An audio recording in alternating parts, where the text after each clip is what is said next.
ಶಂಕರ್ ನಾಗ್ರವರು ಅಪಘಾತದಲ್ಲಿ ಸತ್ತಿದ್ದು ಬಹಳ ಬಹಳ ನೋವಾಗಿದೆ ನಮಗೆಲ್ಲ. ಇವತ್ತು ಆ ಮನುಷ್ಯ ಇದ್ದಿದ್ದಿದ್ದರೆ ಏನೇನು ಸಾಧನೆಗಳನ್ನ ಮಾಡ್ತಾಯಿದ್ರು ಅಂತಂದ್ಬಿಟ್ಟು ಖಂಡಿತ ಗೊತ್ತಿಲ್ಲ. ಅದಕ್ಕೆ ದೇವರು ಅವ್ರನ್ನ ಏನಾದರೂ ಬೇಕಾ ತೊಗೊಂಡ್ಬಿಟ್ನೋ ಏನೋ ಅಂತ ಅನಿಸುತ್ತೆ. ಕೆಲವು ಪಾತ್ರಗಳು ಮನಸ್ಸಿನಲ್ಲಿ ತುಂಬ ಅಚ್ಚಳಿಯಿದೆ ನಮಗೆ ಇದ್ದಾವೆ. ಉದಾಹರಣೆಗೆ ಹೇಳಬೇಕು ಅಂದರೆ ಸಾಂಗ್ಲಿಯಾನ, PBI ಶಂಕರ್, ಇವೆಲ್ಲ ಭಾಳ ಚೆನ್ನಾಗಿ ಅವರು ಮಾಡಿದ್ದಾರೆ.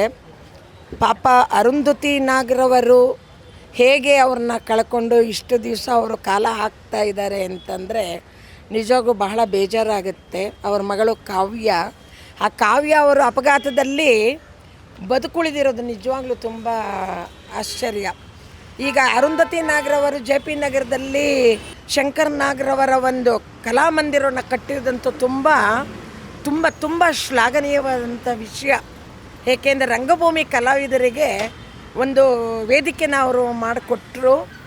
ಇವತ್ತಿನ ದಿವಸ ಅಲ್ಲಿ ಒಳ್ಳೊಳ್ಳೆಯ ನಾಟಕ ಪ್ರದರ್ಶನಗಳು, ನೃತ್ಯ ಇವೆಲ್ಲ ನಡೀತಾ ಇದೆ.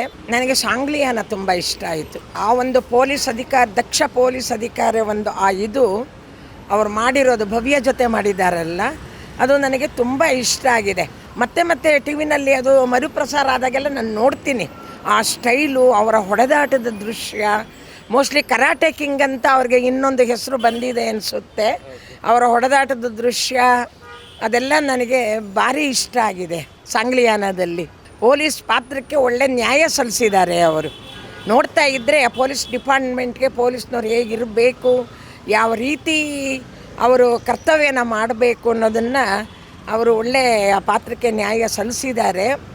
ಅದು ತುಂಬ ನನಗೆ ಇಷ್ಟ ಆಗಿದೆ.